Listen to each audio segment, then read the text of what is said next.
Press start, right? Okay. It's recording. Here we are, third time's lucky. Welcome to Swanky Paint Alpha+8a. Hang on a minute, let me just. Oh, That there you go. That's an A. It's not a donut with a bitten off section.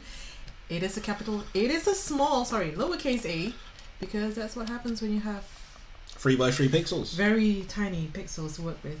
So, what do we have for today's update? Bleed pixel filter. Deja vu. Feels like I've done this 3 times. Yeah, it's gonna work this time. All right. Okay, here we go. And to there. It's another one of these mode things. Escher modes, you call it? I call them Escher modes because if you go all the way over here, you get an Escher. There you go. So it's a bleed, which is basically a sort of a more extreme version of the scan line. So the scan line looks like that. Bleed. Let me take away this black line so you can see it a bit better. Scan line does that. The bleed does that. So it's vertical as well as horizontal.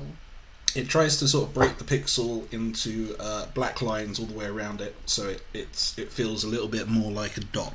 It turns the pixel into more of a dot. It looks very LED light if you just move it around. Yeah, this is nice. This is a white pixel here moving around. You can see how it sort of bleeds into the. It looks like it's lighting the surrounding area. Yeah. But, you know. Well, that's pretty That's much what it's doing. Is. Bleeding light or color. That's pretty much what it's doing. And the darker colours, you can see they get sort of smaller and smaller. And then it adds up. So it's basically, I fiddle around with some maths and it ended up looking like this, and I think it works quite well. I think so too. I would love to see a halftone print sort of thing. Yeah. Halftone is pretty easy to do, actually. It's just that you need to turn your single pixel into about 5 million pixels in order to. So it needs to be rendered at a huge resolution before halftone sort of works. Well, that's an option. It's pretty cool. It's kind of the problem, really. You need a lot of pixels to make halftone work because there's turning one pixel into thousands of other pixels. That's the problem. But it's very easy to do apart from that. I mean, this is kind of a half-tony sort of thing. That's what it originally started out as. Yeah. Anyway, it's another mode, right? You got it's another mode. Scan filter, bleed filter, normal, scan, bleed, normal, scan, bleed. Anyway, next is the fix scroll. You did a bug fix. Bug the fix. Scroll wheel. Scroll wheels. Non-Linux build. See this wheel scrolling in and out. Yeah, didn't used to work for anyone apart from me. So you had to be running the Linux version before it was happy. Now it works on Windows, works on OS X, works on the native client build, works on Raspberry Pi, and I've tested those things. So at the time of testing, it was actually working. I may have broken it since then. But there was this period in time that I definitely made sure that it all worked. Wonderful. The next one is image to brush and brush to image. That's just a sort of a little sort of helpful shortcut. I really like this one. Under file, right, we've got this image from brush, brush from image. So what it does is if you pick up a brush normally, so you pick up a brush. Yeah. Just zoom in a bit. Zoom in a bit. Pick up a brush, right? So I've got this big brush, right?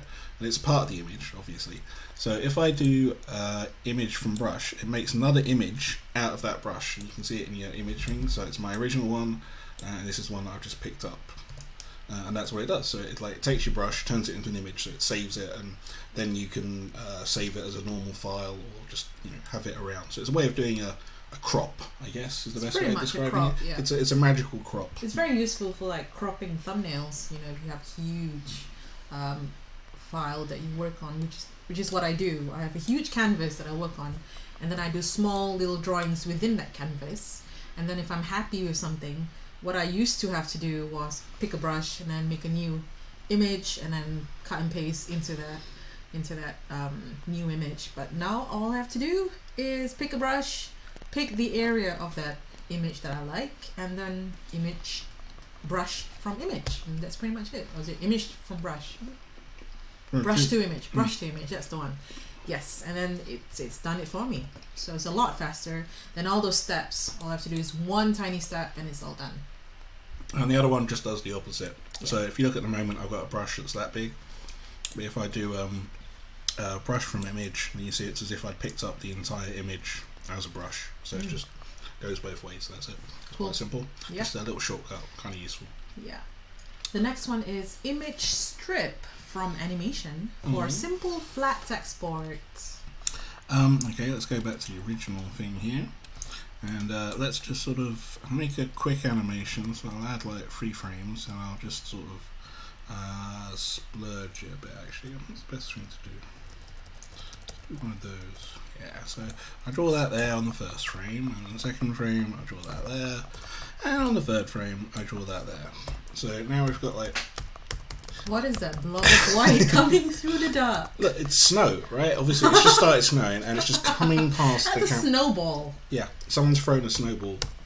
So anyway, this is an animation, right? 3-frame animation. And if we do the image from animation, then all it does is it lays it out side by side, going across, makes a new image. Again, it sort of turns up as a new image here. So we've still got the original with the animation. That's and very useful. This one, so it's an easy way of doing like very simple sprite sheets. Sprite sheets would be good for this. Perfect, actually. It was just a little, it's simple enough to do. It needs to be improved, but it's just a quick way of producing an extra little feature that's probably quite useful if you're trying to produce graphics for games, which I am. That's why I needed it, actually. I remember now. Yeah, we usually put in things we need in there as and when we use it. Okay, so that's great. The next one is mousewheel now works in more GUI places, like the file request scroll. Yep, that's kind of part of that other bug fix, is I also wired it up to the various bits of the interface. So if we go to load from there, you can see that I can scroll up and down using my mouse. And it's not just that it works on, it also works on these sort of scroll bars here. So instead of dragging them, I can just move them with my mouse. And it also works on, what's that one? This one, these drop downs. So you can just well, it's kind of what you'd expect to happen in a GUI, really. And it also works on this bar up here, which is slightly different from scrolling here. So it's just it does stuff that you expect now. The mouse wheel works. That's what this release is all about. Especially at the file request there. That is really file request. Yeah, I was kind of, that was annoying me. So the mouse wheel works. The mouse wheel works. It's the moral of this release. Awesome. That's what the A stands for. Mouse wheel. Okay, and finally the cherry on the top of all of this is background trace mode and change of how things render. Let me what am I going to do? Trace. I'm just going to empty this so it's like that's nothing there, and show you what happens. So if you go to trace, which is a new button, you can load. You can tell because there isn't an icon there yet. I don't have an image. So this is one I prepared earlier. So this is an image, and it's loaded it as a background, so you get to draw over the top. Basically, that's how it works. You'll see that it's a high-res image, so it's whatever resolution you load in.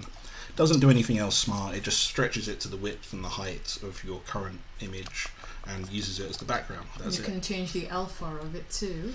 The alpha, yep, you can either get rid of it or put it up to full, get rid of it or put it up to full, and it's intended for doing sort of tracing over. So you can trace over someone's face like that, see, and then it turns into a beautiful pixel face, doesn't it? Thank you so much. Beautiful pixel face, a couple of eyes, just like me. Couple of eyes and a smile. Oh, that's wonderful. There you go. And it's like it's a beautiful pixel face. Exactly like the image. And just to show that that's doable, I did actually make one. There we go. Okay, so this is what you can sort of easy enough to do. That's me just tracing over that image for 5 seconds. Yeah, this was basically something which I really needed because as an artist, you need like a reference image. Just to. What I do is I do a quick sketch and I take a photograph of it and I do a quick reference of what I drew.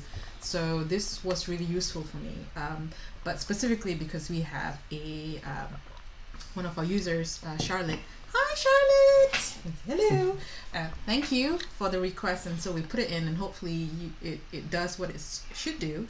So if you guys are out there and you have a request in mind, please do tell us, and if it's cool and in the pipeline, then we'll put it in. So there you go.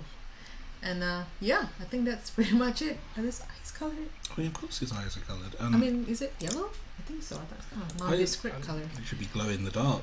I suppose, yes. My eyes glow in the dark. So there you go. That's the actual image there. Obviously, it doesn't save the background. That's just a sort of help, a guide for tracing. Yeah. Cool. Yep. And there you go. That was Swanky Paints Alpha+8a. A. A. Bye. Teddy bye.